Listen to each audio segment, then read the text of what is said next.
ইরানে আসছে বিশাল পরিবর্তন। তবে কি এই পরিবর্তন পারমাণবিক যুদ্ধের ইঙ্গিত নাকি অন্য কিছু?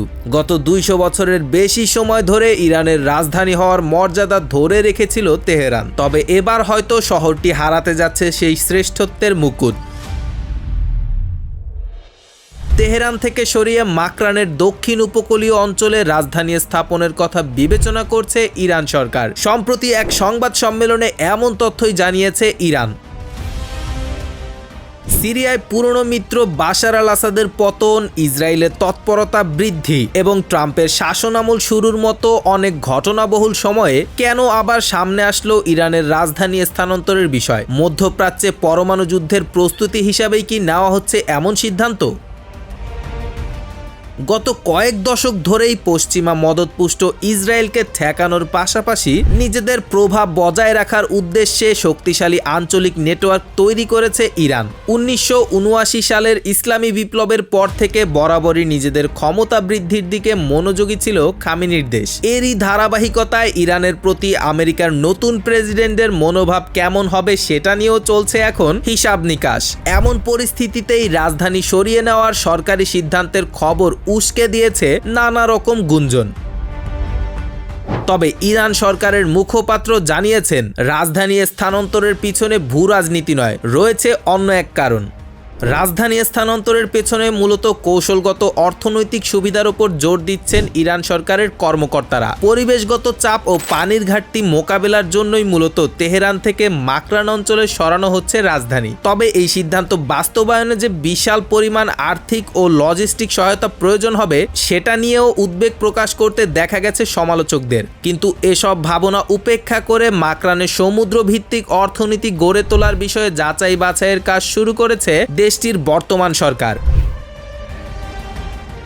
ইসলামী বিপ্লবের পর থেকে রাজধানী স্থানান্তরের বিষয়ে নানা সময়ে দাবি উঠেছে ইরানের। এমনকি সাবেক প্রেসিডেন্ট আহমাদিনেজাদ সহ পূর্ববর্তী প্রশাসনগুলোর পক্ষ থেকেও নেওয়া হয়েছিল নানা রকম পরিকল্পনা, যা পরবর্তীতে আর আর্থিক সীমাবদ্ধতা ও রাজনৈতিক জটিলতায় আলোর মুখ দেখেনি।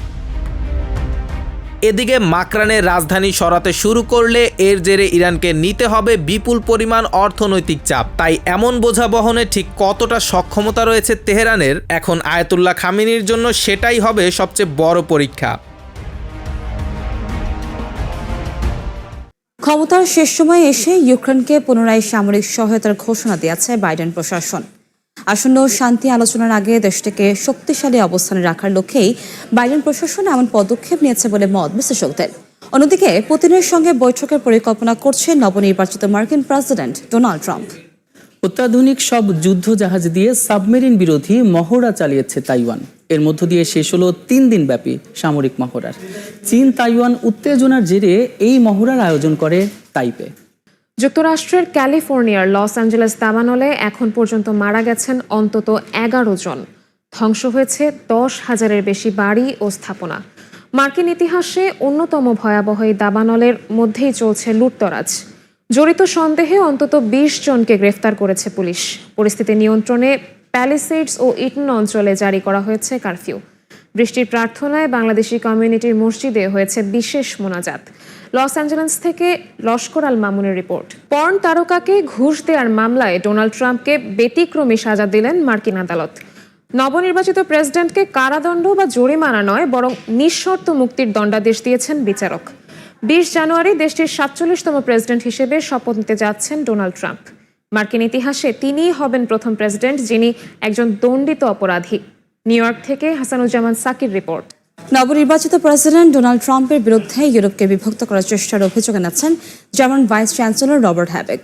পরিস্থিতি মোকাবেলায় ইউরোপের সব দেশকে এক থাকার আহ্বান জানান তিনি।